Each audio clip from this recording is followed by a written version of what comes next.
días, bienvenidos y muchas gracias por acompañarnos en la entrega del galardón de la tercera edición del Premio Internacional de Poesía Mar Poética. Preside el acto la alcaldesa de Marbella, Ángeles Muñoz, que hará entrega del galardón al premiado de este año, Gerardo Rodríguez Salas. Nos acompaña también miembros del jurado de esta tercera edición, su presidente, el gran poeta Antonio Colinas, como vocal Julieta Valero, poeta, escritora y directora de la Fundación José Hierro, y Antonio Lucas, poeta, periodista, novelista y alma del Festival Mar Poética, puesto que desde su primera edición en 2015 nos ha estado acompañando y ayudando, y también de este premio cuando decidimos crearlo al 5º año del Festival Mar Poética, porque este premio nace unido al Festival Mar Poética. Hubo un momento en que consideramos que era necesario que ese festival tuviera un premio que impulsara la creación poética, un premio internacional también, en español, que atrajera participantes del otro lado del Atlántico, que la participación y el premio fuera atractivo para que ayudara también al festival, primero a tener una voz propia poética. Siempre hemos creído que la poesía tiene el privilegio de crear lenguaje, miradas y pensamiento, y eso queríamos que estuviera desde la creación también dentro del festival. Para ello, el premio tenía que estar muy bien dotado económicamente, y así lo hicimos desde el primer momento, para que fuera uno de los dos mejor dotados de todos los que se convocan de poesía en español, y que fuera editado por una editorial de prestigio y de trayectoria como es la Editorial Visor. No nos equivocamos, puesto que la participación ha sido de nuevo muy amplia. Se han presentado 1.964 obras, es decir, un récord de participación muy importante, de las cuales 1.122 proceden de países hispanoamericanos. Por tanto, hemos conseguido esos objetivos que buscábamos con la creación del premio y también con lo que queríamos que fuera el Festival Mar Poética, que se convirtiera en un festival donde se hablara en español, se hablara de creación en español, de pensamiento en español, pero no solo desde España, sino desde ese otro lado del Atlántico, donde millones de personas hablan español y sobre todo donde hay ahora mismo una potencia creativa y cultural extraordinaria que creemos que debe enriquecernos a nosotros y al festival. Y ya de hecho anuncio que el próximo festival, que va a ser la 9ª edición, va a tener un acento muy hispanoamericano. La inauguración se la hará la poeta colombiana Piedad Bonet y la clausura estará a cargo también del colombiano, vamos a tener mucho acento paisa en este festival, el colombiano Héctor Abad Faciolince. Así que nada más, ahora a continuación el jurado, primero su presidente, Antonio Colinas, justificará el por qué esta obra premiada, Oxford Circus, ha tenido los valores que ha considerado el jurado necesarios para que recibiera este premio. Luego la alcaldesa Ángeles Muñoz entregará el premio a Gerardo Rodríguez Salas, granadino, así que es muy cercano también a nosotros. Y cerrará el acto la alcaldesa Ángeles Muñoz. Muchas gracias. Miembros del jurado, Carmen, buenos días. Hay que decir también que un premio literario, cuando lleva un nombre como este, Mar Poética, o cuando se concede aquí en Marbella, hay que recordar que en este mar nació también la poesía, por lo menos la poesía europea, ¿no?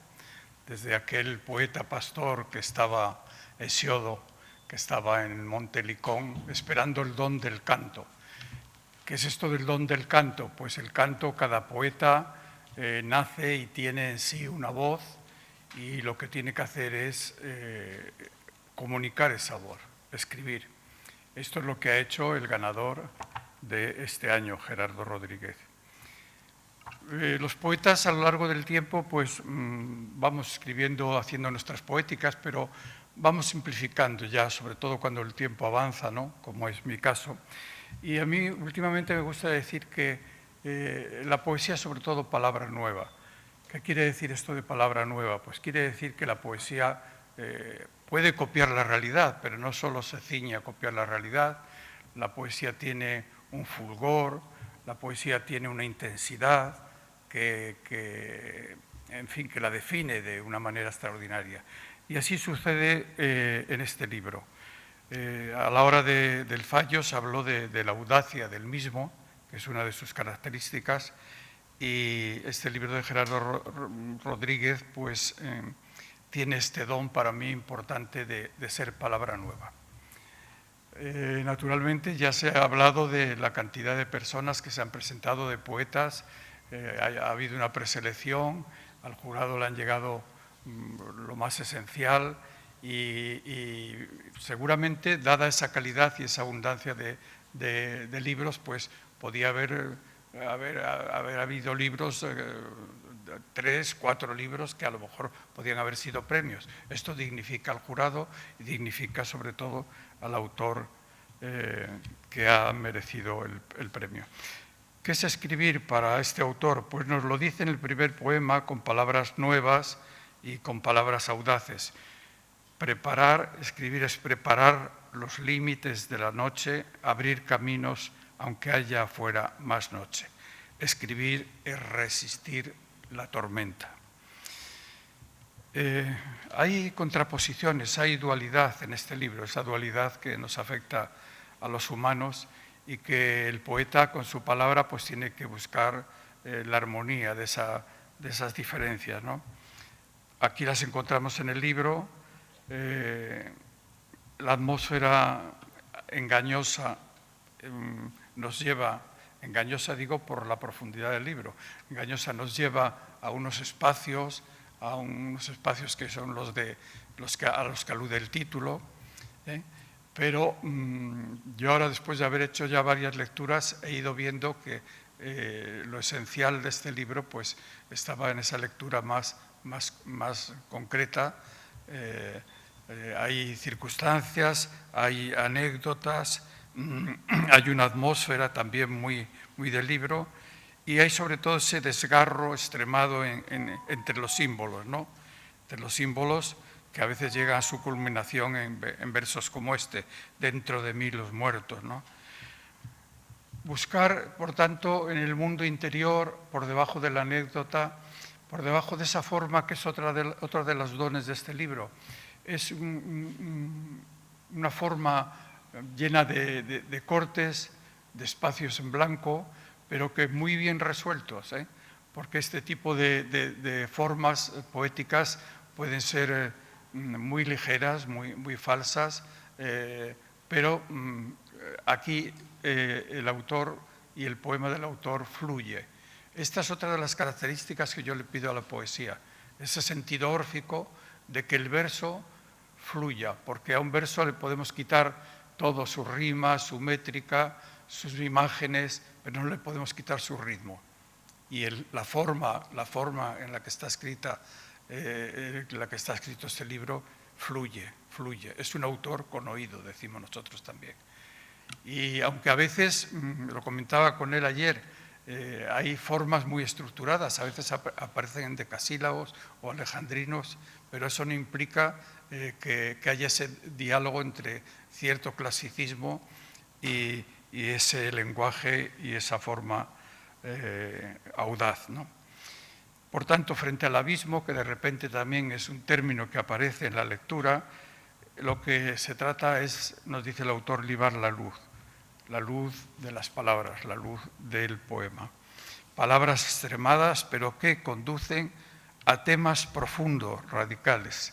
Tenemos también que recordar que la poesía, a fin de cuentas, suele tratar con los problemas eternos, ¿no?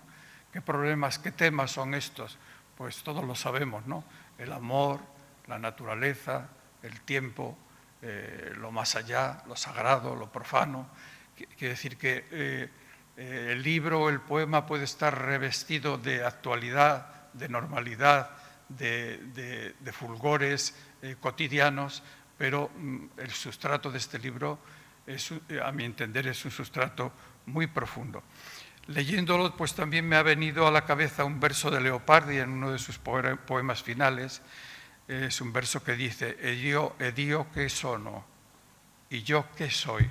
El poeta no dice chi sono, no dice qué soy, sino qué cosa soy, ¿no? ¿Qué cosa soy? Por tanto, a veces vemos cómo el autor en el poema y el que habla en el poema se ve visto como cosa, como nulidad, pero siempre fortalecido con esa fertilidad que tiene la palabra. El mensaje final del poema nos parece, dice, podría ser el arder. Por tanto, estamos ante un libro nuevo, un libro lleno de palabras nuevas, como las que tienen que tener los poemas, un mensaje en los límites, un libro extraordinario y, por tanto, mi mejor enhorabuena para Gerardo.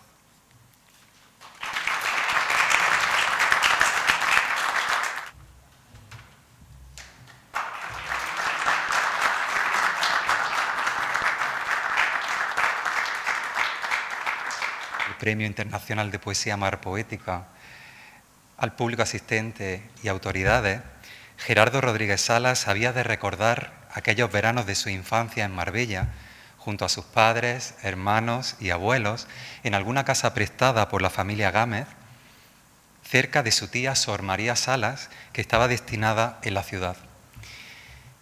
En aquellos veranos interminables, aquel niño escribía en secreto en su diario un collage de poemas, canciones, pequeñas historias, pequeños sueños. Jamás imaginó, sin embargo, que muchos años después el rumor de una mar poética le acabaría otorgando uno de los galardones más destacados de nuestro país. Hoy quiero recordar a aquel niño que nunca dejó de soñar y que encontró en la poesía un refugio, un abrigo y una forma de mirar al mundo. Quisiera comenzar con agradecimiento. En primer lugar, gracias al Ayuntamiento de Marbella por convocar y dotar la tercera edición del Premio Internacional de Poesía Mar Poética. Gracias a la alcaldesa de Marbella, doña Ángeles Muñoz, a su equipo de gobierno, al área de cultura del Ayuntamiento de Marbella, a toda la corporación municipal y a las autoridades aquí presentes. Gracias muy en especial al jurado que ha apostado por mi libro, Oxford Circus, Oxford Circus, creyéndolo merecedor de este insigne galardón. Presidente del jurado, don Antonio Colinas, por cierto, muchísimas gracias por estas palabras en torno al libro. Doña Olvido García Valdés, doña Julieta Valero, don Antonio Lucas, don Javier Vicedo y la directora general de Cultura de Marbella, doña Carmen Díaz. Gracias, por supuesto, también al editor de Visor, Jesús Sánchez, por una preciosa e impecable edición. Y gracias a mi familia por ser aliento en esta larga carrera de fondo, que es la escritura.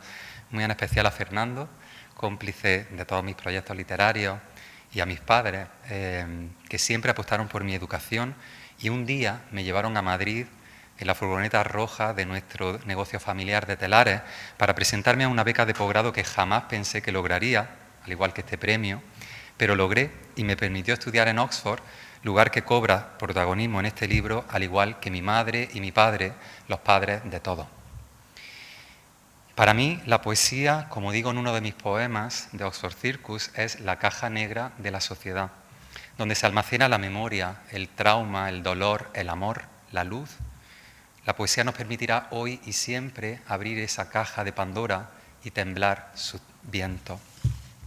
Para mí la poesía es la escritura errante de la que habla Julio Prieto, una apuesta siempre estética de la que emerge un desgarro ético y político, un desgarro en la lengua que permite escuchar el dolor del mundo. En un reciente artículo, Prieto reavivaba la polémica en torno a la figura de Teodor Adorno cuando sentenció que escribir poesía después de Auschwitz era un acto de barbarie. Tal vez Adorno apelaba a un deber, no tanto dejar de escribir, como escribir sin olvidar la barbarie en la que puede caer cualquier escritura, cualquier acto. Escribir poesía antes y después de Auschwitz es una forma de evitar el olvido de los muertos y los vencidos de la historia, el silencio de los nadie, a los que se refería el uruguayo Eduardo Galeano.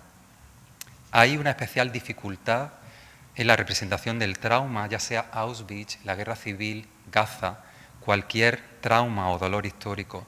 Pero como nos dice el poeta argentino Juan Gelman, no se trata de escribir poesía después de Auschwitz, sino durante, porque la memoria afectiva no es lineal, no entiende de fronteras temporales, es un presente continuo, está siempre viva.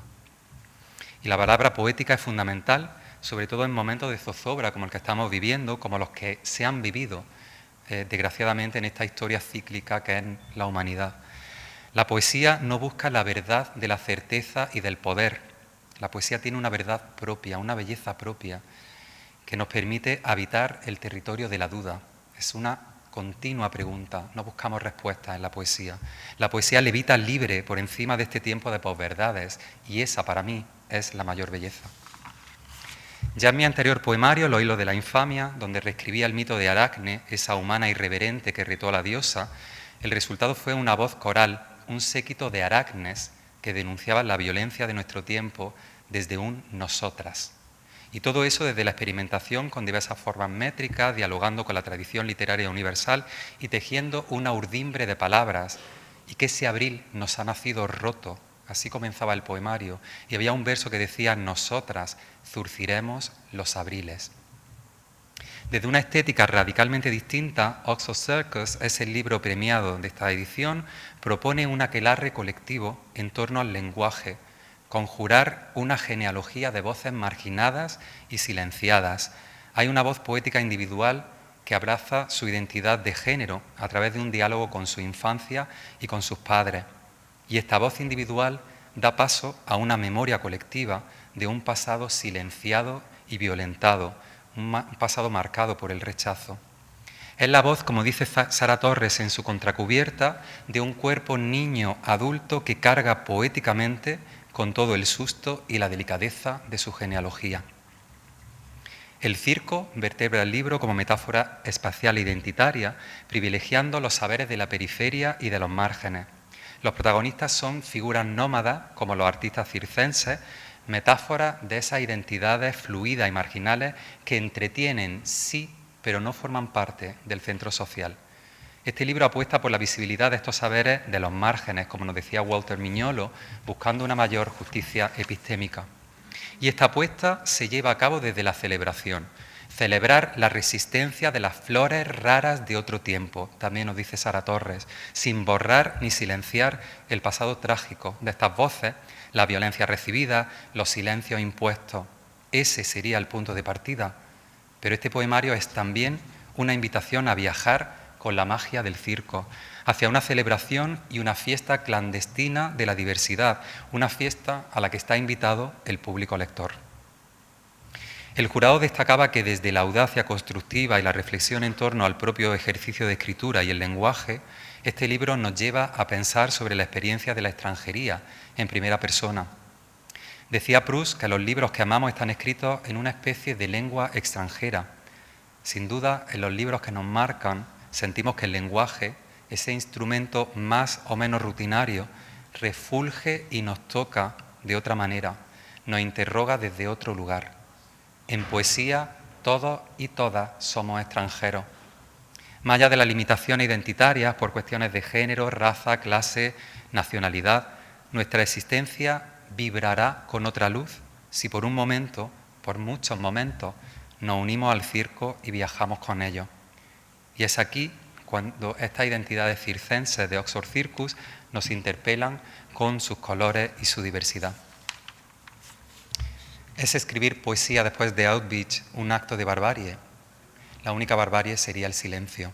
La poesía nos ofrece el espacio de la palabra, la casa siempre abierta, donde no solo es posible cuestionar nuestro mundo, sino también imaginar radicalmente otros mundos alternativos, donde la diversidad y la diferencia no son demonizadas, sino celebradas, y donde también es posible dar refugio y abrazo a esos padres que fueron rechazados en el extranjero.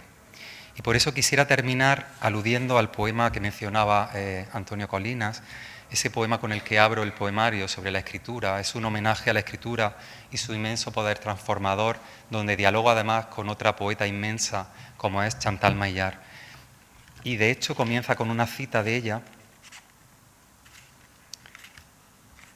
escribir porque alguien olvidó gritar y hay un espacio blanco ahora que lo habita.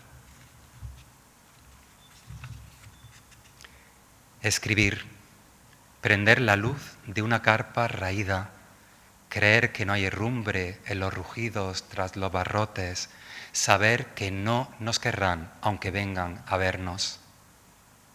Escribir, trazar el cerco con sangre nómada que excede los renglones y contagia el futuro de espejismos en la carretera. Palpar las lindes de la noche, abrir camino aunque haya fuera más noche, lamer las letras de sal, lamer el sucio testamento que nos escribe, los ojos que osaron mirar. Escribir, rasgar la luna que pintan ellas, que pintamos nosotras, pintar nuestras paredes de algún color, de todos los colores, salir, salir, salir a gatas, seguir el rastro del arco iris que deshizo la lluvia, mirar atrás sin mástiles ni sogas, escuchar estos cantos y sus verdades, nombrar nuestro deseo, el banquete que siempre nos borró, otra nave dormida entre sargazos, otro nido de lechos y de musgo, besar las garras, escribir, mirar atrás con ojos en la nuca, soñar un sol que bañe el pie en la sombra, lanzar la estrella, hacerla arder en nuestras manos, mirar atrás cuando nos plazca y no morir de amor. Dos cuerpos o más cuerpos, muchos cuerpos rodando como rocas pesadas por la abrupta ladera de la historia, saber que nadie nos volverá a empujar ladera arriba. Escribir, resistir la tormenta que dobla nuestras alas y ciega nuestros ojos si miramos atrás, mirar atrás, no olvidar el ayer infestado de cuerpos invertidos que sangran y decoran sin ser beatificados, rociar sal, sal en las estatuas, batir las alas nuevas con el viento de antaño, dejar de huir, no tolerar más vuestra tolerancia, sentirnos deseadas sin ser vuestros fetiches, mirar al frente con los ojos torcidos, ver la luz. Escribir, mirar fijamente los ojos del horror, inventar una fuera dentro de vuestras jaulas, leer el porvenir con ropa de mujer y letras azarosas, insondables como el polvo en penumbra de alguna caravana, merir al circo que llegó sin avisar, sin padres prácticos ni tirones de oreja, solo algodón de azúcar, palomitas y unos ojos redondos que prenden magia, al menos esta noche. Escribir, urdir la gran mentira, sobrevivir. Gracias.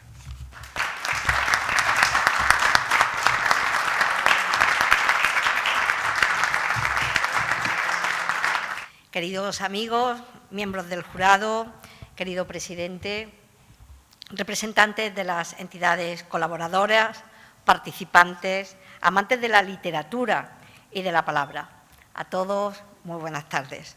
Hoy, como os decía, es un día especial para Marbella, que ha sido posible gracias a ese trabajo incansable que una colaboradora como es Carmen Díaz ha hecho que estemos aquí. Y yo le quiero agradecer de manera muy particular el que nos permitas en Marbella tener la cultura como eje importante de la acción de gobierno. Eso es gracias a tu visión, es gracias también a tu sensibilidad y has sido capaz de rodearte de personas tan influyentes, tan importantes como las que hoy estamos aquí.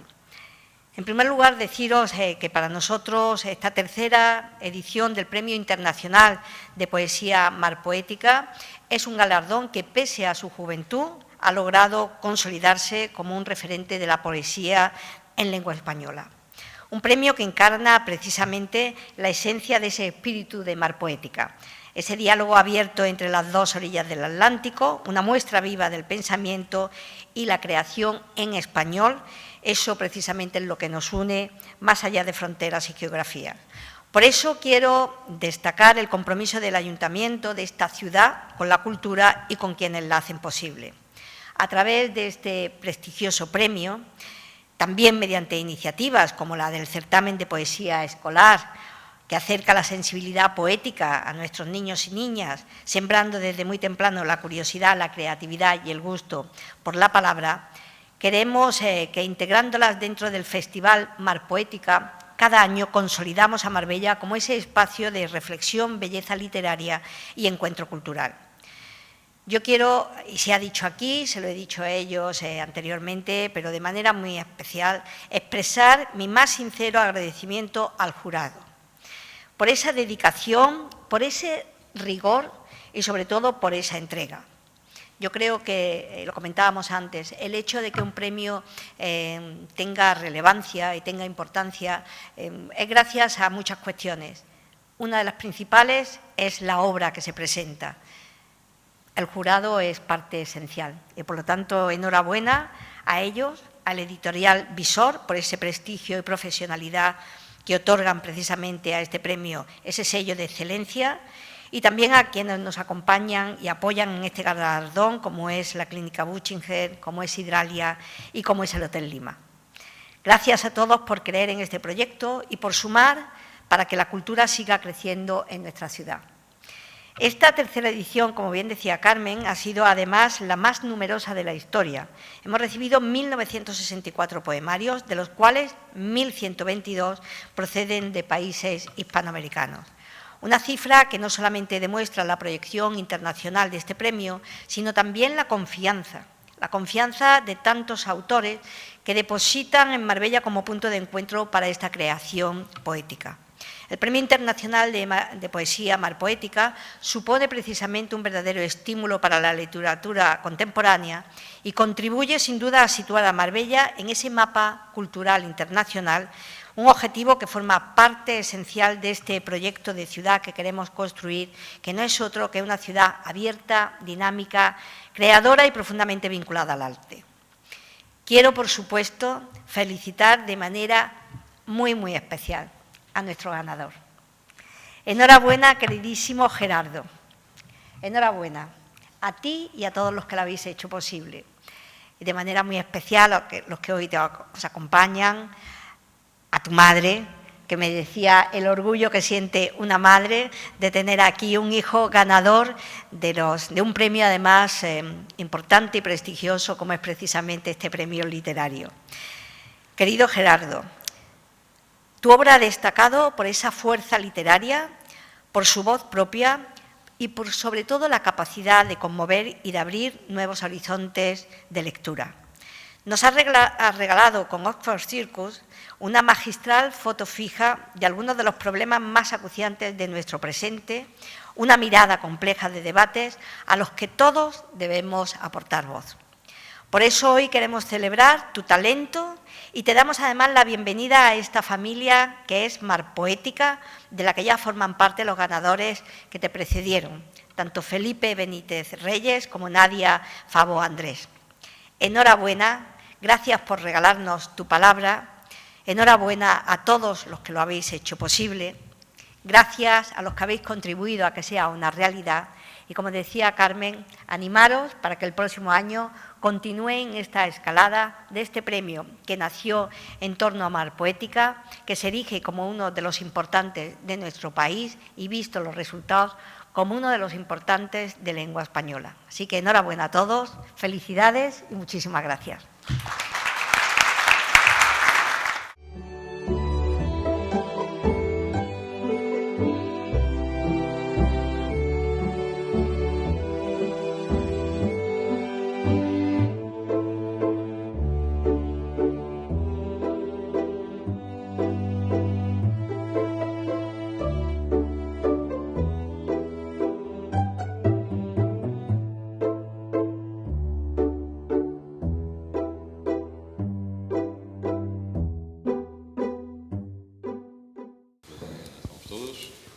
¿Qué tal?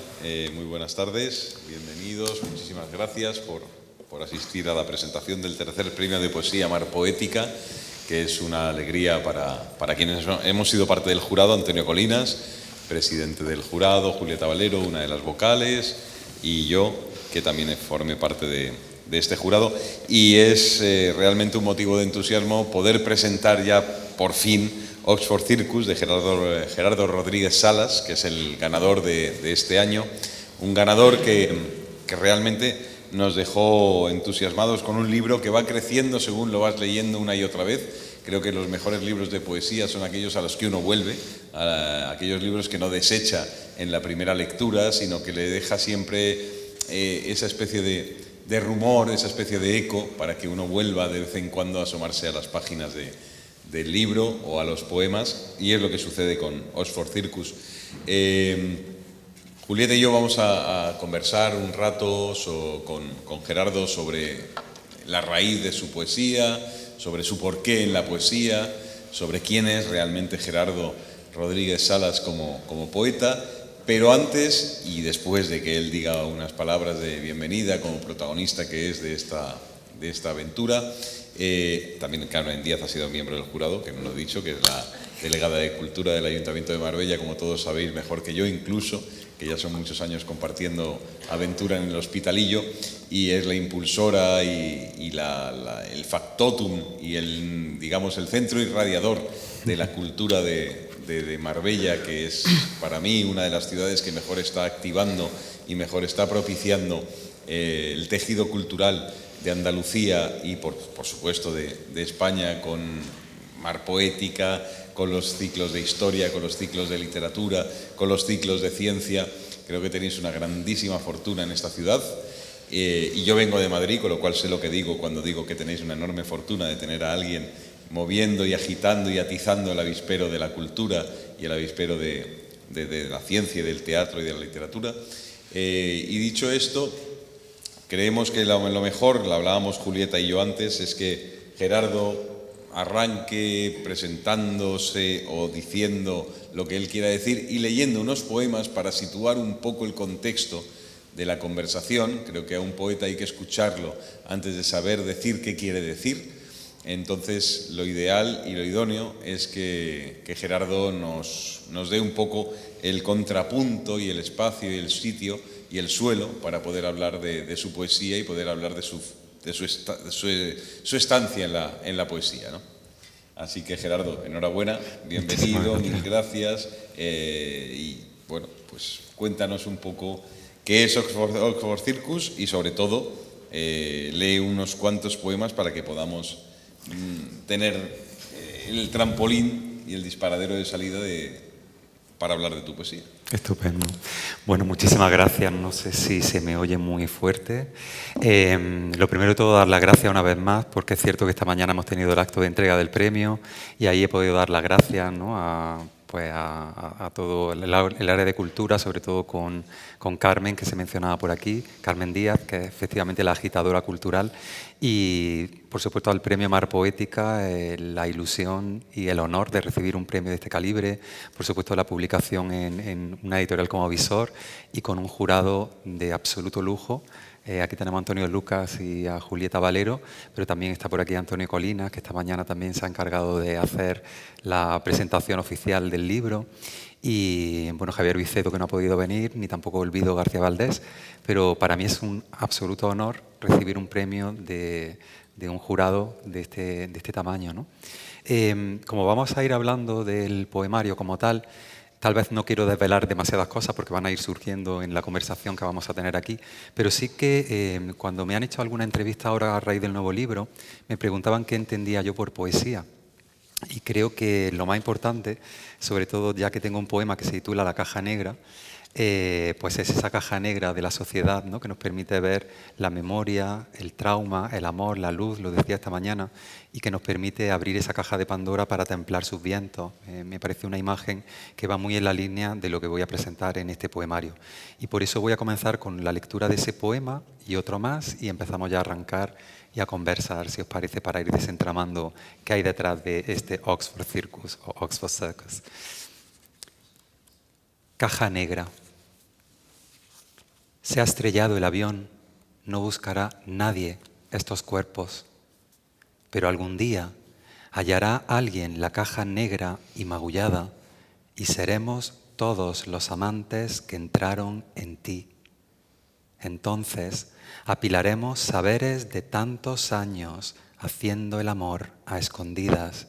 La caja el cuarto oscuro, el avión de colores que volaba tan alto. Nadie almacenará la información en un lugar seguro, nadie recordará la caja, el residuo biológico de tantos cuerpos negros tan convenientemente reciclados. Se ha estrellado el avión, no buscará nadie estos cuerpos, pero algún día habrá un ciclón a plena luz, un saturnal de vientos y de gritos de arcilla.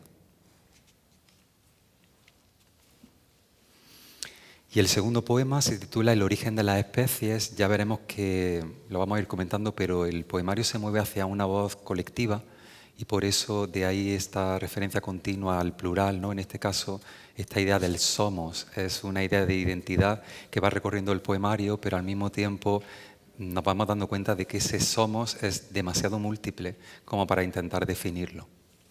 El origen de las especies. Somos estrellas sin rastro en la caída, sin un Dios que abrazar, ni parientes primates, engaños o gruñidos. Somos estrellas húmedas, un cielo alterno bajo el mar, cuerpos sin luz y sin razón, que incendiamos los ojos ocultos en los dedos. Somos estrellas sin rumbo, corazones de sal que engendramos la vida, cuando nos rompe el cuchillo y nuestras larvas se aferran fuertemente a los peldaños.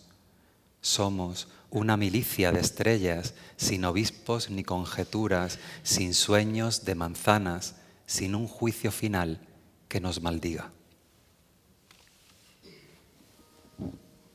Pues creo que con estos dos poemas, tenemos una muestra interesantísima de la poesía espléndida de Gerardo Rodríguez Salas. Creo que espléndida en el sentido de que tiene un ímpetu hacia arriba, es una poesía que un carácter muy, muy levítico, es decir, casi a veces hímnico dentro del daño, hímnico dentro de la denuncia, hímnico dentro de esa voz colectiva que intenta sumar ese territorio de todos, que es el territorio también de la extrañeza. Cualquiera vive la extrañeza en este mundo en el que estamos, cualquiera vive desde la poesía ese lugar de la denuncia, que es la denuncia de ser todos juntos un colectivo que a la vez se siente a veces averiado, a veces dañado, a veces amenazado. Y yo creo que claro, lo interesante, y Julieta ya me ayudará en esta presentación, ellos que tienen el pinganillo puesto, lo interesante es saber de dónde viene el lector de poesía que hay detrás de Gerardo. Es decir, cuáles son tus referencias, cuáles son, cuál es tu territorio un poco de entusiasmos dentro de la lectura de los poetas que te han ido conformando, que te han ido contorneando hasta la voz que tienes. Creo que mencionaba antes precisamente esa falta de definición, ¿no? Este somos tan plural, yo creo que también me afecta como escritor, ¿no? Yo siempre me he sentido en un territorio limítrofe porque vengo de filología inglesa, ¿no? Y entonces, claro, mis referentes más directos siempre han sido literatura en lengua inglesa. Y por otro lado, siempre he tenido ese interés especial, ¿no? Por la literatura escrita en español, tanto en España como en Hispanoamérica, con lo cual mis referentes han sido siempre, o han jugado siempre en este diálogo continuo, ¿no? Que luego además he abierto. Por ejemplo, en el poemario anterior iba abriéndolo pues, a literatura italiana, portuguesa, ¿no? Iba jugando con distintas perspectivas.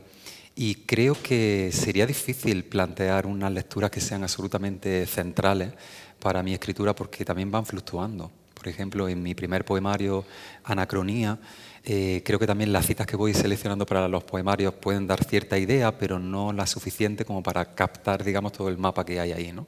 Pero, por ejemplo, en ese poemario sí que había un diálogo bastante directo con la otra sentimentalidad, ¿no? Ya que vengo de Granada, sí que había algunas figuras centrales que iban dialogando con ese poemario que en ese momento era muy elegíaco, ¿no? Y me parecía que necesitaba a lo mejor un prisma más directo, más, más experiencial tal vez, y por ahí, pues claro, fueron apareciendo figuras como Ángeles Mora, porque las mujeres de la otra sentimentalidad para mí han sido muy importantes, muy invisibilizadas durante mucho tiempo, y Teresa Gómez, Ángeles Mora, Álvaro Salvador, Luis García Montero, pero es cierto que que luego siempre iba virando hacia la tradición en lengua inglesa, porque al final es la que me ha ido conformando en mi sentir literario, tal vez, ¿no? Y te comentaba antes que he trabajado mucho en la literatura del Pacífico, que también se va colando aquí, ¿no?, en este poemario, con una referencia a un escritor polinesio que me parece absolutamente central. No sé, luego también he trabajado mucho la literatura modernista, hice la tesis doctoral sobre Catherine Mansfield, que creo que me ha servido mucho para proyectar, pues digamos, ese juego experimental que se hacía en el modernismo con el modernismo inglés, en lengua inglesa, con todo el flujo de conciencia, pero también en el caso de ella, que trabajaba el relato corto, pues toda esa minuciosidad para darle al género del relato las características especiales, ¿no?, frente a la novela como tal, y creo que parte de eso también lo he ido incorporando a mi propia escritura de poesía, porque también considero que trato de salir, digamos, de los límites de lo que se entiende por el género de la poesía, ¿no? Yo cada vez más me siento virado hacia ese juego de distintos géneros, cómo se van, digamos, influyendo uno a otro, y al final, pues bueno, supongo que en mi poesía también hay algo de narrativa, de teatro, de bueno, incluso de ensayos, ¿no? Se va mezclando todo y el resultado, pues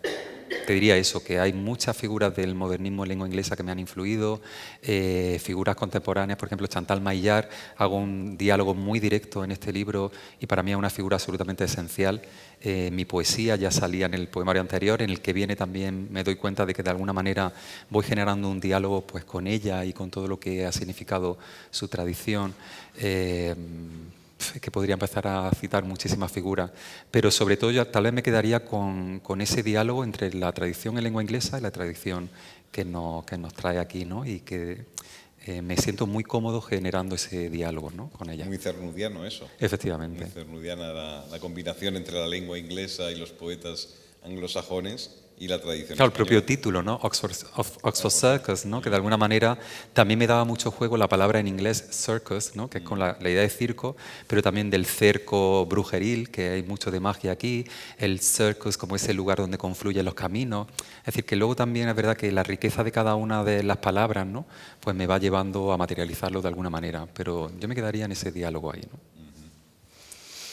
Bueno, pues yo celebrar muchísimo una vez más que estemos aquí hoy con este libro, y como gestora cultural, Carmen, enhorabuena, porque y al Ayuntamiento de Marbella y por supuesto a Gerardo, que por eso estamos aquí, porque que estemos hablando de este libro, que sea un hecho físico, que es maravillosa la fisicidad del libro, y como jurados de leerlo, ¿no?, en la maqueta que mandan los concursantes, a de repente verlo en cuerpo, hay un salto importante y se ve en la complejidad y la voluntad y el esfuerzo que supone que este libro esté aquí por tu parte, por la de los gestores culturales.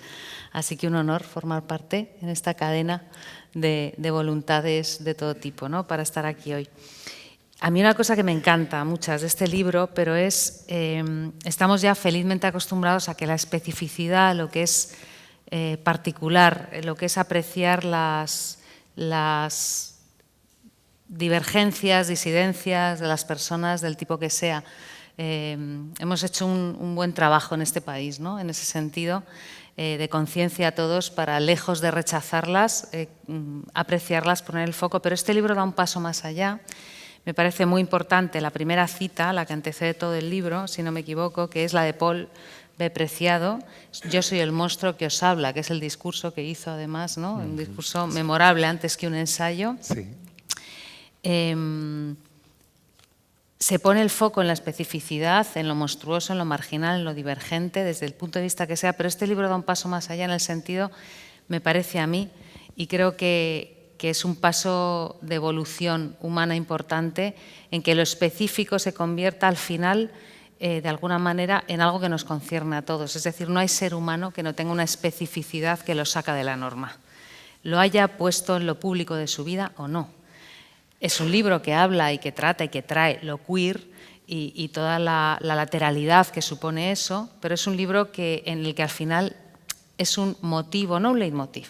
No es para nada un leitmotiv, es un asunto político y con el que hay un absoluto compromiso también a nivel de lenguaje y verbal, pero da un paso más allá y eso me parece importantísimo. Me parece eso en términos evolutivos muy importante, porque lo pone como elemento que nos obliga a todos a entender que lo específico concierne al humano, que no hay nadie, no existe un patrón humano neutro, ideal, es decir, todo el mundo aporta un elemento monstruoso, particular, lateral. En ese sentido, me gustaría preguntarte, tú traes aquí, y lo hablábamos antes, hemos tenido una conversación muy bonita los tres,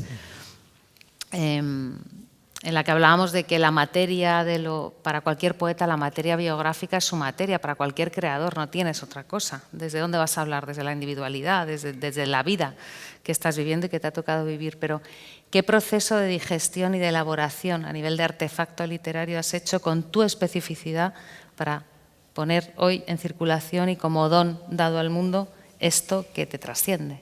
Evidentísimamente, ¿no? Sí, yo creo que es imposible escribir un artefacto sin ese conocimiento situado, que al final, bueno, lo puedes trascender absolutamente, pero el punto de partida va a ser ese, ¿no? En mi caso, bueno, pues vengo de, como digo, de otro tipo de experimentos, ¿no? Ya venía con una colección de relatos donde buscaba las hablas rurales de esas mujeres de pueblo, y para mí era también encontrar poesía en su forma de hablar, porque recuperaba no solo la memoria, sino también la forma en que expresaban toda esa memoria.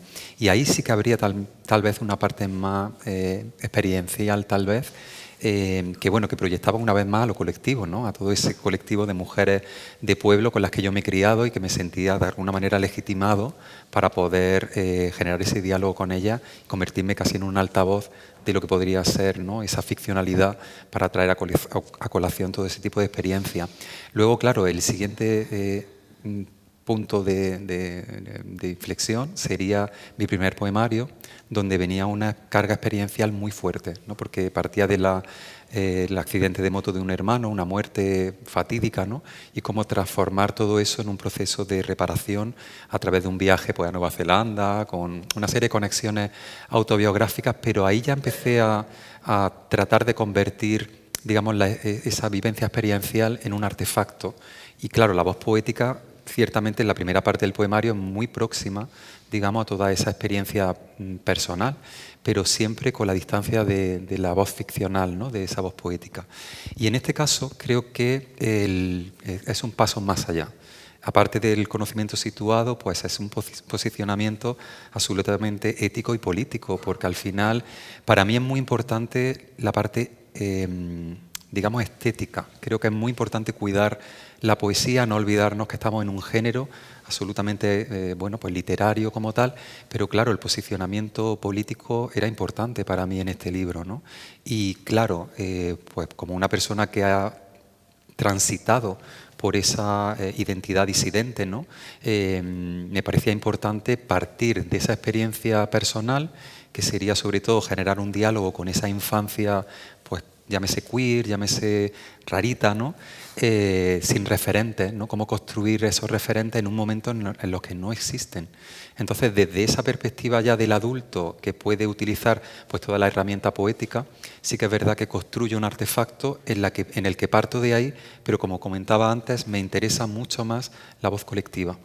Entonces se parte de los afectos, que también lo comentábamos antes, ¿no? Como al final es muy difícil separar también esos afectos con esa experiencia como tal, pero en este libro probablemente no haya un elemento experiencial muy fuerte en mi caso, porque trato de convertirlo en un paso hacia esa visibilidad de lo queer como concepto, que además creo que es el término que más se aplica, porque realmente ese término paraguas en el que cabe toda la disidencia, en este caso de género, pero era también importante para mí incluso trascender esa disidencia de género y convertirlo en una experiencia de la extranjería, porque al final lo que yo pretendía con este libro era mirar hacia atrás para generar una genealogía de todas estas voces, pero también invitar al público lector a darse cuenta de que nunca va a pertenecer a un centro social, por mucho que lo parezca.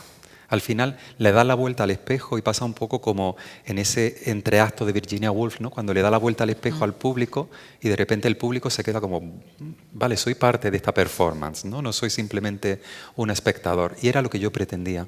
De tal manera que cada persona que entre aquí se pueda poner en el pellejo de toda esta gente que se puede considerar marginal desde muchas perspectivas, pero que realmente no dejan de ser un monstruo al mismo tiempo que la persona que está mirando, ¿no? Y que ese espejo de alguna forma también haga que se refleje en esta diversidad y en esta pluralidad de voces, ¿no?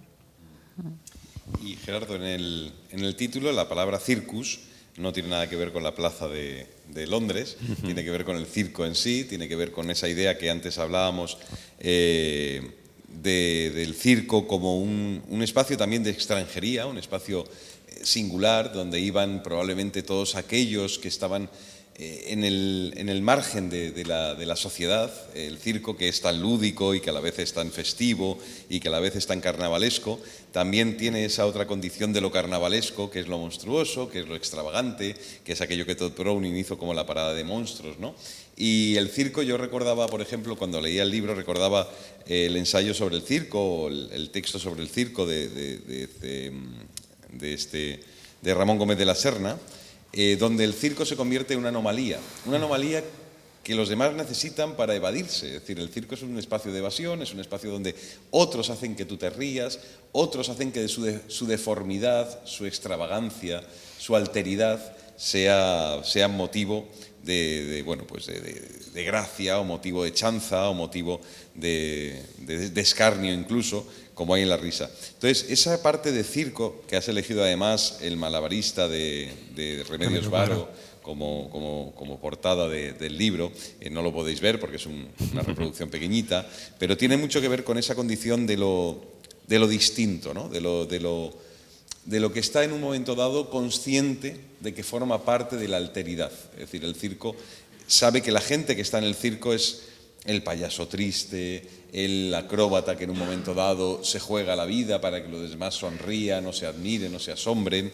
Es decir, toda esa conformación de lo circense, que también tiene una parte tremendamente humana, pero tremendamente herida, como una llaga, ¿no? Es decir, cuando uno va al circo de adulto, empieza a ver las entretelas de ese espectáculo, que tiene siempre mucho de, pues eso, de cierta extranjería y de cierta anormalidad aceptada y convencida de que lo que ve es un espectáculo festivo, pero lo que hay debajo siempre es la situación y digamos que en lugar de lateralidad de aquellos que no han sido mejor asimilados por lo social, ¿no? Por la sociedad. Entonces, cuéntanos la idea de circo como parte también de hilván de estos poemas. Absolutamente.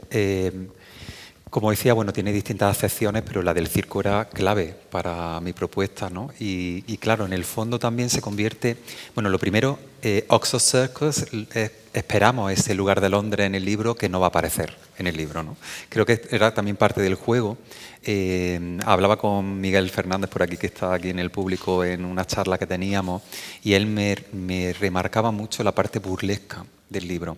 Creo que la hay, es decir, no es solamente la parte trágica para ver toda esa evolución de un colectivo que efectivamente al final es marginalizado, ¿no? Porque lo que tú dices, el circo se convierte en un no lugar, es un tránsito continuo, no está nunca en el mismo sitio. Ese nomadismo de las identidades circenses para mí era una metáfora muy potente para ver cómo no forman parte de ese centro, vienen a divertir, pero no son parte de este espacio, ¿no? Permanente. Entonces, creo que bueno, lo que pretendía era precisamente jugar con esa imagen, y también tú lo mencionabas muy bien, cómo detrás de esa máscara de entretenimiento hay una vulnerabilidad que se aprecia tras las grietas, ¿no? También con esa sensación de ir usando todas estas identidades durante tanto tiempo que acaban manoseadas, y detrás de esa máscara pues hay unas grietas, ¿no? Y se puede percibir la vulnerabilidad. Y creo que en ese sentido pues también me permitía ese juego para ver que detrás de todas estas identidades que parece que están divirtiendo todo el rato, pues hay un pozo bastante triste, ¿no? Y con una historia bastante compleja.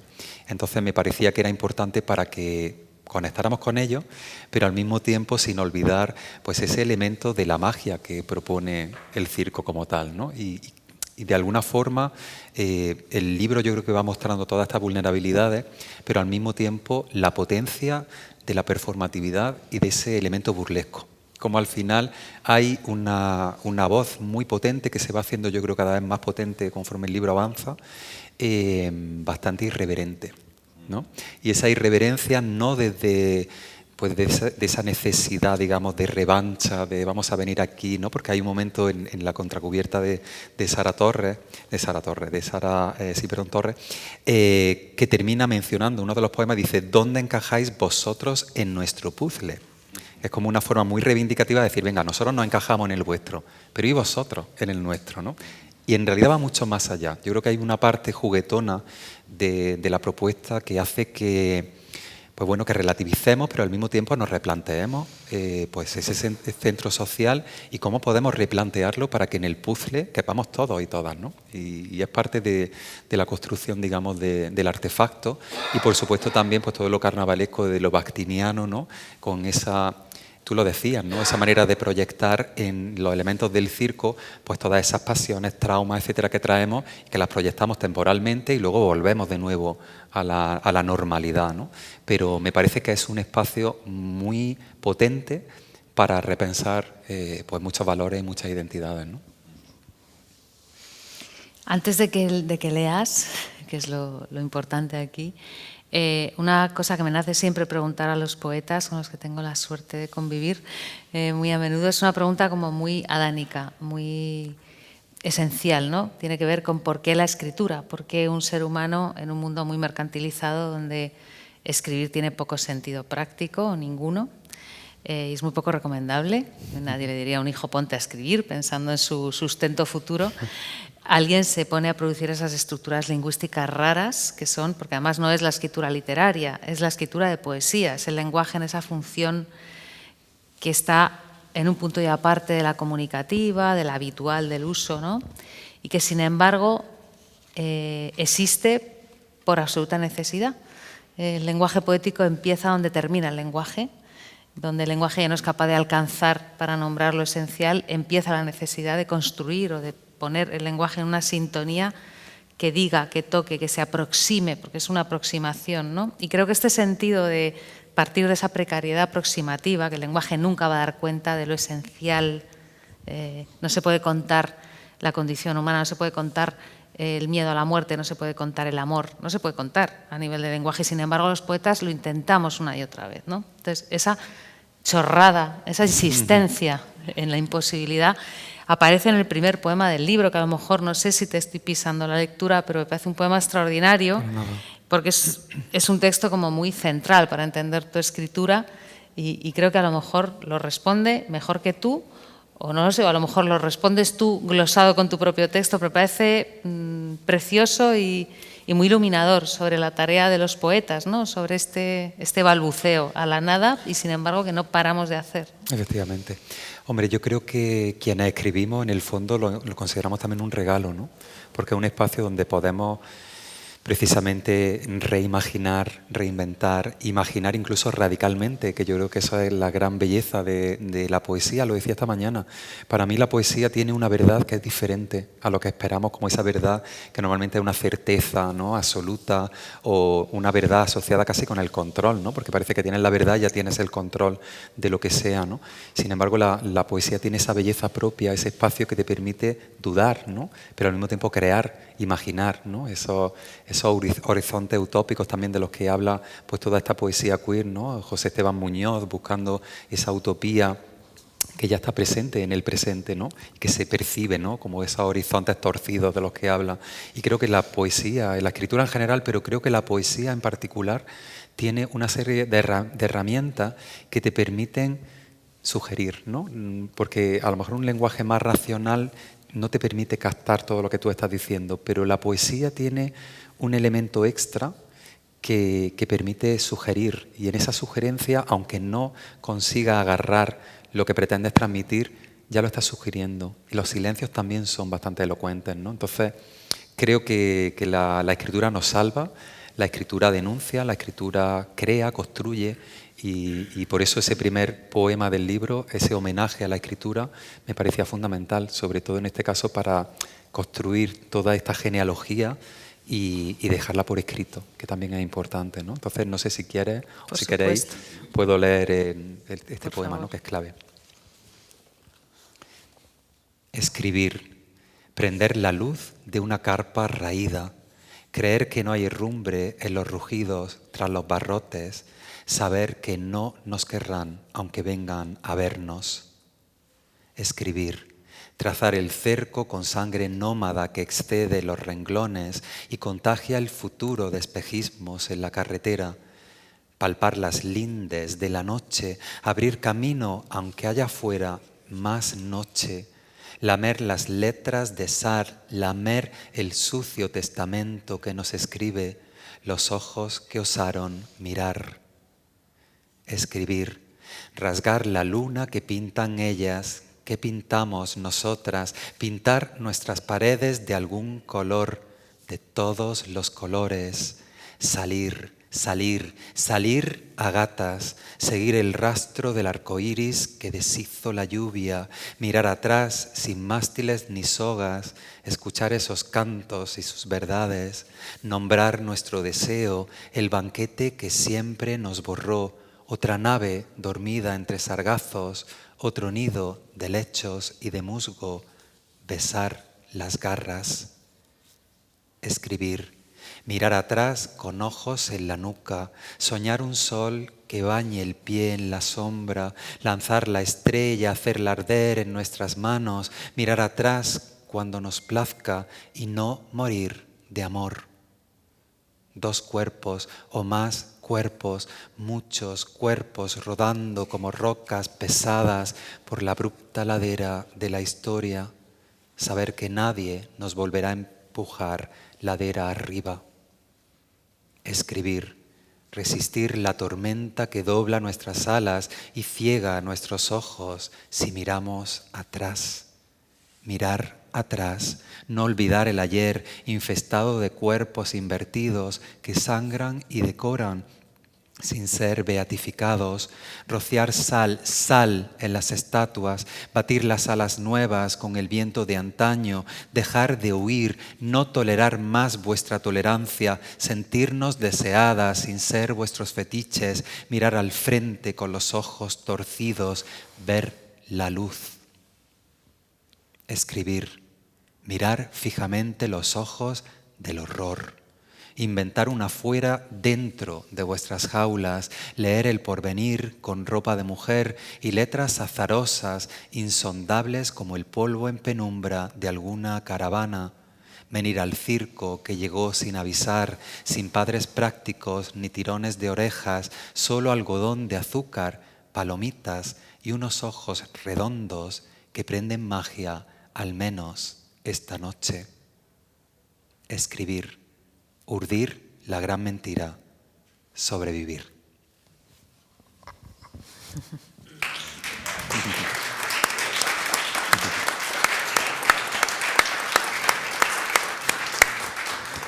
Es una declaración de intenciones íntima y luego al final colectiva porque es contagiosa este poema que abre Oxford Circus.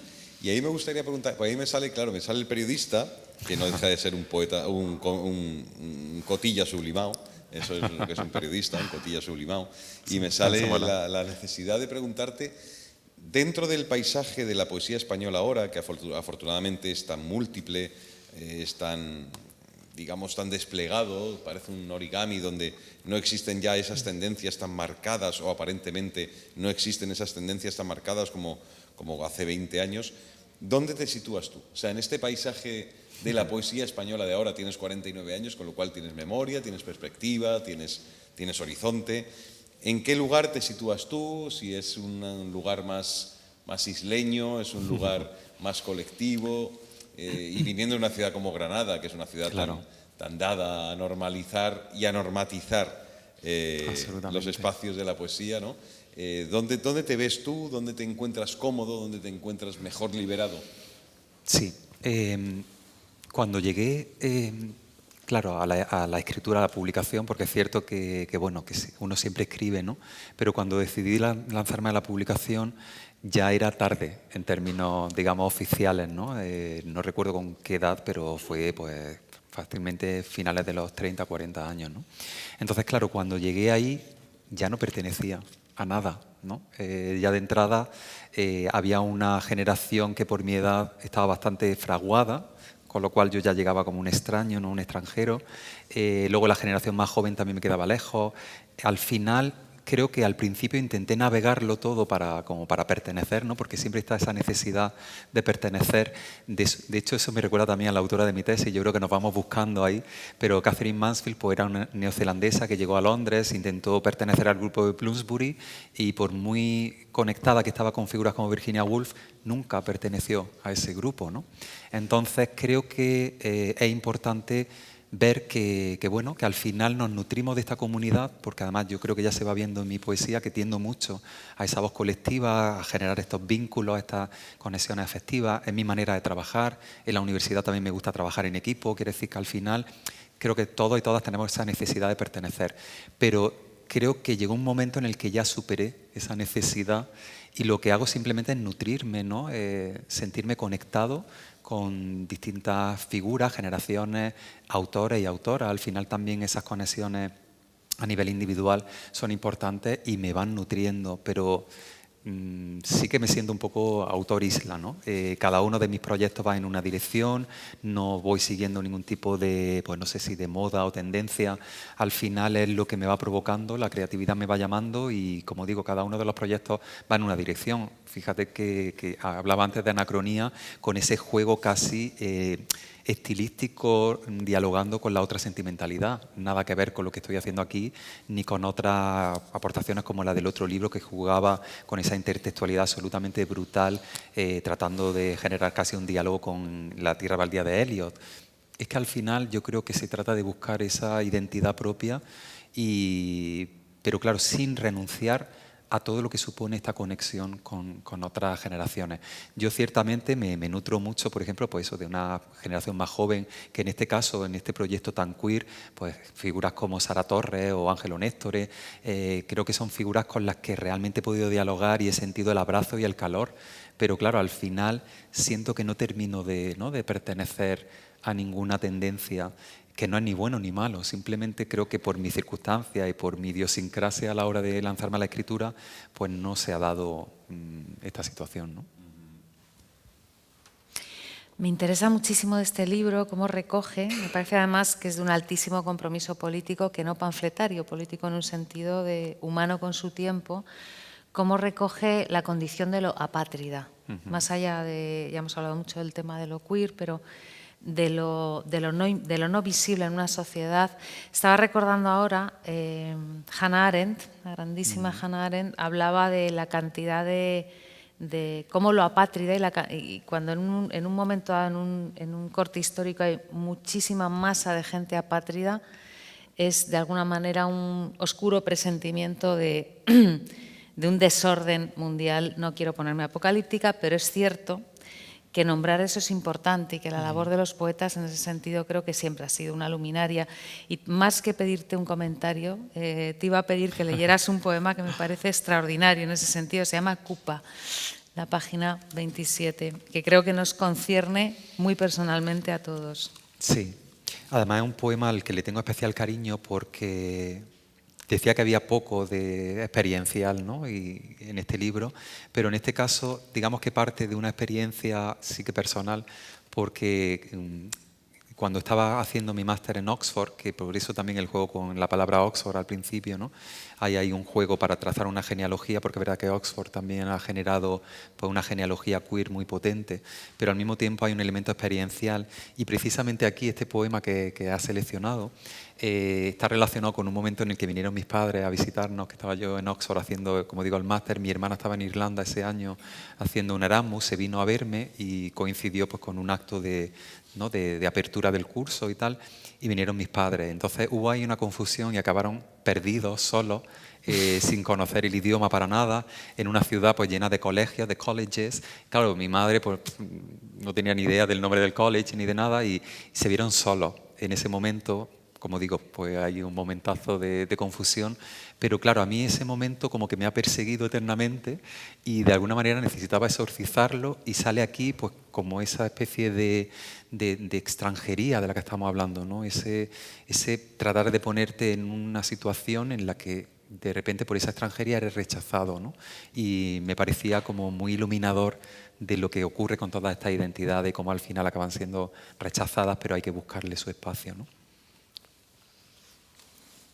Somos hijos del frío cuando llegamos a un país que no nos nombra. Solo suenan las fieras consonantes de un idioma plomizo, tintinean cristales afilados, la lengua madre con sus letras de piel que ya no abrigan. En la ciudad donde los libros nunca duermen, no habrá lugar para vosotros que aprendisteis la vida sin renglones. Aquí tan solo hay frío, el papel arrugado que sostienes en tus dedos de escarcha. Aquí ladrillos rojos, paraguas que no os salvarán de esta lluvia, que suena diferente, que os moja silenciosa, os moja aquí, ahora, pues no ha venido nadie a recogeros, solo ladrillos rojos, muchos ladrillos, mucha gente de piedra. Coli, coli, dices con acento extranjero en la ciudad de infinitos colegios, tus palabras mojadas antes de salir de la boca. Otra vez la mirada del conductor, la misma mirada en otros ojos, muchos ojos, mucho frío, bus stop, nadie os espera. En la ciudad donde las togas nunca duermen, no habrá lugar para vosotros que venís del jardín de las manzanas. Él guarda con su vida las maletas, dentro el jamón envasado al vacío, aquel olor a pueblo que viajó con vosotros. Tú entras en el pub, desechas ya la permanente, debes pedir, usar el idioma que nunca aprendiste. Señalas a un señor con su taza de té, te vas directa al baño en busca de otra lluvia que suene como siempre. Afuera las maletas. En la ciudad donde las nubes nunca duermen, no habrá lugar para vosotros que venís del brasero y de la infancia. Somos hijos del frío, incluso bajo el sol. Aún busco los versos en mi maleta que os salven de esta lluvia y os devuelvan a casa.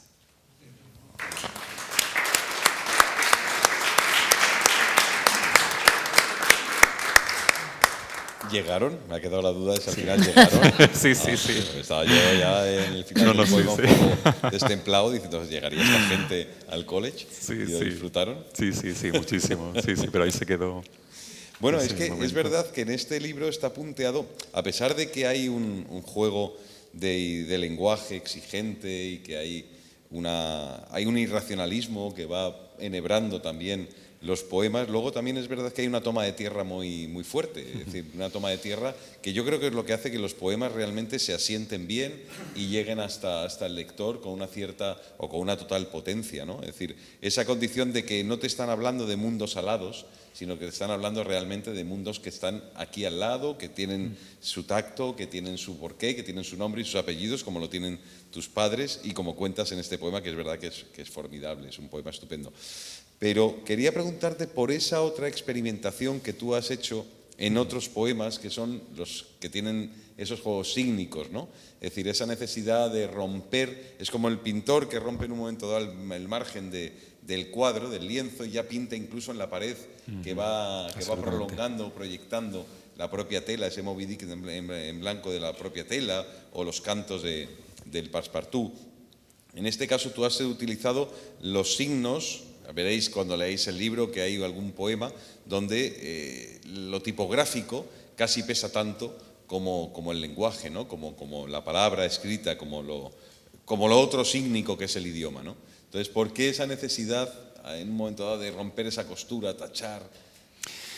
Me parecía importante jugar con el lenguaje, porque al final el lenguaje evidentemente refleja, pero también crea. Entonces, es verdad que se ha experimentado mucho desde el lenguaje, muchas veces se rompe. De hecho, hay un par de poemas en mi libro en los que lo que hago es mantener como una especie de columna que parece uniforme, pero se va rompiendo sistemáticamente el lenguaje al final de cada uno de los versos. De hecho, dialogo con Bonnie Hamsell, que es una escritora queer inglés. Y claro, por ejemplo, ella lo que hace es romper las palabras y dejarlas como rotas. Y yo lo que trataba de hacer en ese diálogo es romperla, pero como que vayan creando también otro tipo de palabras, otro tipo de significado, y que el lenguaje pueda ir pues mutando, ¿no? Aquí también conectando con lo que hablábamos antes de ese abismo, ¿no? Tú hablabas de ese pintor que sigue pintando en la pared. Para mí era importante también reflejar ese abismo, pues por ejemplo, de Lemebel, lo mencionábamos antes, hablaba del abismo iletrado, como que si te asomas a ese margen te encuentras ese abismo que está, pues bueno, con una selva llena de ruidos o con una especie de feria de olores y de sabores, pero sobre todo habla de palabras, malas palabras que están siempre mutando, ¿no? Entonces, para mí era importante también que el lenguaje mutara, o sea, que esta identidad porosa y múltiple no solamente se quedara ahí pues, en una idea, sino tratar de forzarme yo a jugar con el lenguaje y que de alguna forma pues, algunos poemas realmente lo rompieran, pero al mismo tiempo construyendo algo distinto. Entonces, os invito a que si leéis el poemario, concretamente en estos dos poemas que no tienen título, no tenían título inicialmente, al final se ha puesto un título que es la primera línea o el primer verso, pero es cierto que estaban rotos desde el principio y os invito a que los leáis pues jugando también con esa construcción de otras palabras que van surgiendo en este encabalgamiento infinito del poema, ¿no? Y va dando juego pues, a ese tipo de palabras. Luego también es verdad que hay otro que es silencio, que juega pues, con la tipografía casi de un teclado del ordenador, y lo que tú decías, yo creo que es tan importante el mensaje, el contenido del poema como la propia forma, ese tachado, ¿no? Se tacha, venga al siguiente párrafo, ¿no? Y va jugando con esa tipología. Pero como digo, lo importante para mí era que hubiera una sintonía entre estas identidades múltiples y también el propio lenguaje que fuera rompiendo, ¿no? Y que incluso los versos, por la distribución de los versos, yo no estoy acostumbrado a jugar con esto, en mis anteriores poemarios pues realmente no lo hacía, pero en este en concreto sí que sentía la necesidad de jugar también con la disposición de los versos y bueno, y es cierto que detrás de todo esto hay una construcción que tal vez se podría ver como más bien clásica, ¿no? Que la construcción, el ritmo de los versos no deja de tener esa toma de tierra con la tradición un poco más métricamente esperada, ¿no? Pero aún así quería romper y la manera de hacerlo fue también desde ahí, desde esa ruptura del lenguaje y desde esa disposición, ¿no? de los poemas como tal. Me voy a colar un momento en el turno de Julieta porque no quería olvidar algo que nos vincula mucho además a esta ciudad de Marbella. Tiene que ver con aquello que Jean Cocteau, que antes hablaba con Carmen Díaz, que nos contaba cómo Jean Cocteau, que vivió aquí en los años 60 y que fue un personaje fundamental en el París de las vanguardias, en todos los sentidos, ya no solo en el sentido creativo, sino en el sentido del activismo de la vanguardia, y eso suponía una liberación de los sentidos, de lo orgánico, de lo ético, de lo moral, sobre todo un sentido liberador de lo moral. Bueno, pues hay unas referencias en este libro que a mí me recordaban aquello que decía Jean Cocteau, de aquello de pertenecemos a la raza de los acusados, ¿no? Es a mí me parece un hallazgo extraordinario. Y pienso en Lemebel, que ya lo has citado, pienso en Leopoldo María Panero, pienso de otra manera en Chantal Maillard, siendo su vida no tan caníbal como la de Leopoldo, a quien conocí muy bien, o la de Lemebel, y veo que hay, además de Lucrecio, pero veo que hay una serie de citas que son de esa gente que pertenecen a aquello que llamaba Cocteau, Marbellí, la raza de los acusados, ¿no? Que son aquellos que han elegido la intemperie como estética y como ética de vida, ¿no? Y yo creo que eso es muy interesante, el porqué de esas citas tan concretas, porque las citas nunca son aleatorias en un libro, siempre son la parte intertextual de los poemas. ¿Por qué esa cita de aquellos que pertenecen, como digo e insisto por tercera vez, a la raza de los acusados de Jean Cocteau? Bueno, es cierto que las citas van generando esta manera de hilvanar, digamos, la propuesta poética. Sí que te diría que muchas veces son, dentro de que al final generan un diálogo entre ellas, a veces son un poco, pues bueno, caprichosas, ¿no? Sí, no siempre voy buscando como esa intención, como que me busca la cita de alguna manera y al final voy generando, y por eso a veces las figuras que te encuentras en mis poemarios a veces no terminan de casar mucho y dices, pero bueno, ¿qué haces poniendo a este poeta con esta otra, ¿no? Pero bueno, sí que tiene ese punto a veces de capricho, pero lo de la raza de los acusados creo que es fundamental porque Bueno, porque al final lo importante yo creo que es traer a colación en este libro la intemperie como tal, ¿no?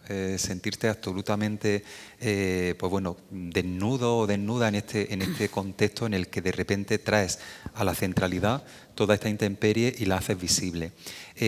Precisamente porque hablábamos también de todas estas identidades queer, ¿no? Hay una cita de Néstor Perlonguer que de alguna manera salía en la lectura de este primer poema del libro, que es algo así como: no queremos que nos toleréis ni que nos entendáis, queremos que nos deseéis, ¿no? Que yo creo que también es una manera muy fuerte de presentar el deseo como algo político también en el fondo, ¿no? Como una construcción que nos da identidad y entidad. Entonces, creo que lo que une todas estas citas precisamente es pues esa raza de los acusados trayendo la centralidad de la intemperie y compartiendo eso con el público lector que quiera acercarse a esta propuesta, ¿no? Pero sí que es verdad que para ser coherente con la propuesta tenía que estar ahí esa figura, ¿no? de la raza acusada. A mí me están dando ganas de quitarme de en medio y que nos lea cuanto antes Gerardo sus poemas. Por mi parte, como última cosa, te diría que hay un elemento que es un hilo, pero que al final se condensa en la última parte en extravaganza, con ese arder, ¿no? Hay un elemento, los poetas somos muy eros, muy tánatos, muy dionisíacos, muy intensos, pero muy dionisíacos también. Y en este poemario, en esta caja negra de lo humano, hay también un espacio importante para lo celebratorio, para con toda la conciencia de lo duro, pero dejar que los sentidos se suelten, dejar ser cuerpo, ¿no? Seamos cuerpo. Hay una invitación a ser cuerpo enorme. Me gustaría, bueno, que nos comentaras un poco cómo das cabida a esto. Sí, precisamente por lo que decía antes, ¿no? Porque finalmente, es decir, el punto de partida era esa genealogía, esa tragedia, esas violencias, esos silencios, ¿no? Y bueno, pues se ha hecho mucho eso de mirar atrás, por eso lo de mirar atrás continuamente en el poema, porque creo que es muy importante que miremos atrás y que no olvidemos de dónde venimos, ¿no? Lo del tema de la memoria histórica creo que es algo que se aplica absolutamente a todo, ser conscientes de cuál es ese pasado, ¿no? Pero al mismo tiempo me parecía muy empobrecedor quedarse en la presentación de la tragedia como tal. Por eso también lo del elemento burlesco que mencionaba antes y todo el elemento circense. O sea, es verdad que está ahí la vulnerabilidad detrás, pero la parte celebratoria, ¿no? de ese elemento juguetón, yo creo que era importante traerlo, ¿no? Y para mí lo más importante de todo era la fiesta. O sea, llevar todos estos cuerpos, porque al final no podemos olvidar que hay un giro corporal en un determinado momento y la importancia de los cuerpos. O sea, al final es la herramienta que tenemos para posicionarnos, ¿no? Con ese conocimiento situado. Entonces, era importante darle al cuerpo su proyección, digamos, su dimensión corporal, pero al mismo tiempo política. Y entonces, simplemente la imagen de la fiesta me parecía justamente la imagen perfecta para ver todos estos cuerpos en conexión y generando ese vínculo, ¿no? Que puede ser afectivo, puede ser pues simplemente, ¿no? Una celebración de esa identidad. Y por eso la imagen final también del fuego, ¿no? Con esa pasión brutal, pero también casi con la imagen de Prometeo, ¿no? Dando el fuego a la raza humana y tratando de generar esa continuidad de la vida, ¿no? Entonces me parecía que terminar el poemario con esa especie de aquelarre, ¿no? Colectivo, celebratorio, me parecía que era la manera de darle realmente pues ese espacio y esa justicia a todas estas identidades que hablábamos antes, ¿no? De Nos lo reservas para el final. Sí, vale, sí, vale, eso lo leemos al final. Pues yo creo que lo vas a leer ya. Lo que pasa es que antes de eso quería decir que dentro de esta condición de aquelarre que tú has reflejado, hay un aspecto que tiene mucho que ver también con el Bosco, ¿no? Con ese lugar, ese tríptico, donde de repente se levanta todo un mundo que es posible, porque como decía aquel situacionista que a mí me gusta tanto, Raúl Van Eygen, ¿no? Decía, nada es sagrado, todo se puede decir. Y yo creo que Oxford Circus tiene esa condición, ese espíritu de lo Van Eygen, ¿no? De nada es sagrado, todo se puede decir, justo. Todo se puede romper, todo se puede reconstruir. Y a partir de eso, todo es posible. Es decir, lo hermoso de la poesía es que a veces nos hace ver que todo es posible, desde el más excelso de los dolores hasta el más sublime de los placeres. Y también quería recordar, ya que tenemos aquí a Antonio Colinas, antes de que termines la lectura o de que termines esta presentación con una lectura, que tenemos aquí uno de los grandes poetas que ha sido parte de la educación sentimental, por lo menos mía, desde que yo era un adolescente, y que se celebra este año el 50 aniversario de un libro principal, que es Sepulcro en Tarquinia, que se publicó en primera edición en 1975, y que 50 años después es un libro que, además de leer Oxford Circus, yo animo a que se complemente la lectura con aquel Sepulcro en Tarquinia, que tanto tiempo después sigue manteniendo el vigor y la vitalidad y esa pértiga del lenguaje, esa pértiga del idioma, que al fin y al cabo es lo que la poesía hace. La poesía siempre es un salto hacia adelante en las palabras, para que aquellas palabras cojan de nuevo el entusiasmo, la vitalidad, la combustión, principalmente la combustión de todo lo que el idioma esconde, porque el idioma realmente esconde mucho más de lo que nosotros pensamos. Con lo cual, creo que hoy es un día hermoso por tener esos 50 años de, que no es poco, medio siglo, y mira cómo está hecho un pincel, medio siglo de Sepulcro en Tarquinia, y luego un poeta estupendo que hemos descubierto los miembros del jurado, por lo menos también yo, y van a descubrir todos ustedes o todos vosotros, que es Gerardo Rodríguez Salas con este Oxford Circus, con lo cual el día de hoy en Marbella creo que adquiere un punto casi emblemático a la hora de poder vincular a dos poetas tan distintos, pero dos poetas que al fin y al cabo están en el mismo tiempo, en la misma coordenada y con una condición muy importante, que es hacer que la poesía no sea ni verdad ni mentira, sencillamente sea auténtica, que es lo que ellos nos han enseñado y lo que ellos con su poesía nos invitan a seguir contemplando. La poesía como un ejercicio de autenticidad, como un ejercicio de voracidad, como un ejercicio donde el lenguaje se desata y se deslumbra a sí mismo y nosotros vamos deslumbrados detrás de esa senda extraña de las palabras que van concatenándose hasta llevarnos a una verdad que no sabemos si es tal, pero por lo menos es la de cada lector y, en mi caso, es la mía. He disfrutado tanto de este libro como disfruté en su momento de adolescencia con Sepulcro, y creo que vincular a los poetas y generar esta red loca y hermosa donde todo es posible, creo que solo sucede cuando uno realmente tiene a dos poetas verdaderos y a dos poetas contorneados con todo el peso de la autenticidad delante. Entonces, dicho esta proclama, que no ha salido así, que no sé por qué cojones la ha dicho ahora mismo, pero como yo soy así también, magnífica. Así que termina leyendo. Pues muchísimas gracias. Se trata de eso, Antonio, de dejarse llevar. Pues, si os parece, voy a concluir, iba a concluir con el último poema, pero siento que tengo un pequeño tributo que hacer. Mencionaba esta mañana a ese niño que veraneaba en Marbella, ¿no? Que fue el vínculo también, de repente, esa conexión con el niño que venía a veranear en una casa prestada. Y de alguna manera, como parte del libro también es hacer, digamos, las paces con esa infancia, ¿no? Pues quisiera leer un poema que además es, ya en este juego intertextual que estamos hablando, de alguna manera dialoga con dos grandes figuras, porque lo que hace es llevar los poemas de estas dos figuras a otra dimensión, ¿no? Si lo encuentro, por cierto. Es que todavía no estoy familiarizado con el libro en su publicación. A ver, un momento. Sí. Como digo,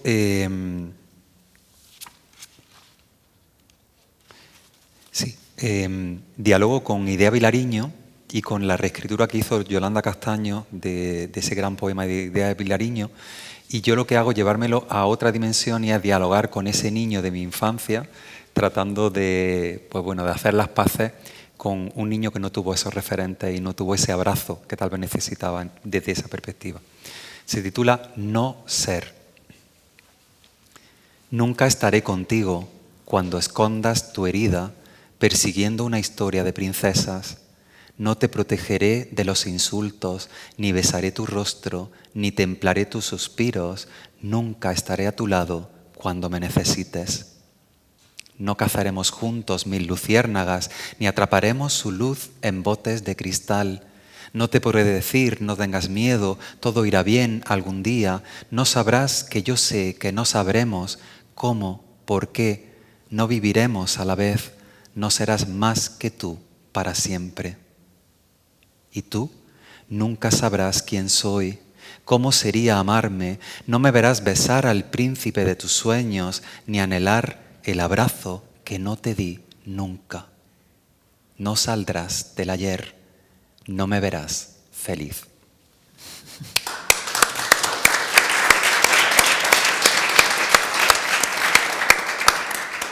Y ya sí, ya voy a concluir con el poema que cierra el libro, que bueno, de alguna manera concluye todo este aquelarre, ¿no? Y este viaje circense.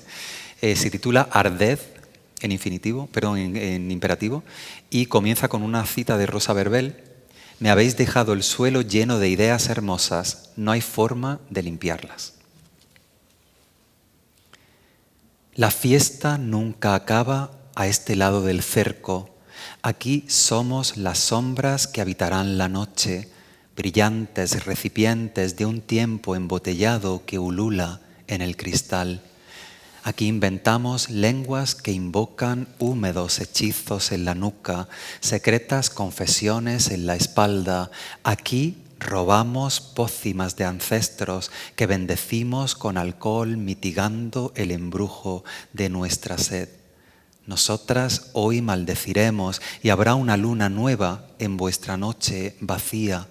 No veréis ninguna luna, es nuestra desde abajo su piel proscrita, lamiendo la negrura de agujeros prohibidos, la luz siempre negra que alumbra y nutre. Aquí danzamos fuera de las jaulas, en torno a la marmita, llamaradas oscuras, burbujas y pronombres en la sopa de letras. Uníos a este rito del amor.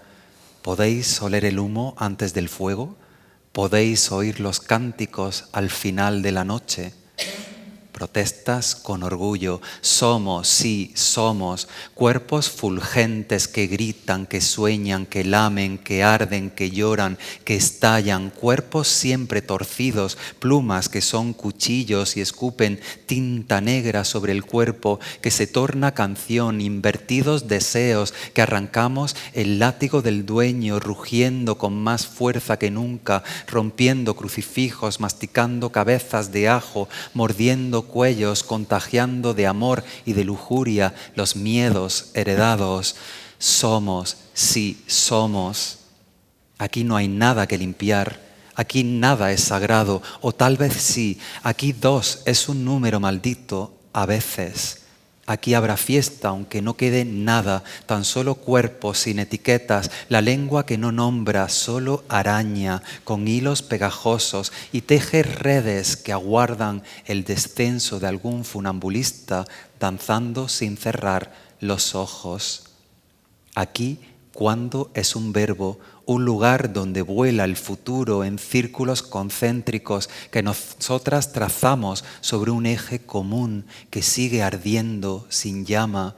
Ardemos, eso es el presente, girar sin pausa, prendernos con las llamas del pasado. Ardemos en gerundio, también infinitivo, somos fogatas, lumbres negras, cuerpos que bailan, aunque un día la música se apague y elijamos trazar el cerco con la sangre de quienes ya no están, celebrando el maleficio.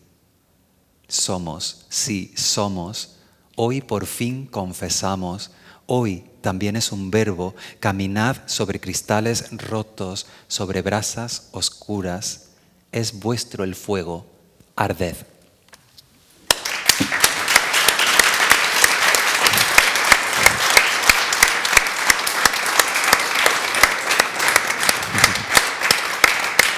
Muchas gracias, doctor. Pues nada, muchísimas gracias, un placer y espero que disfrutéis mucho de la lectura de Oxford Circus como hemos disfrutado nosotros. Así que hasta el próximo premio. Muchas gracias por acompañarnos esta noche también.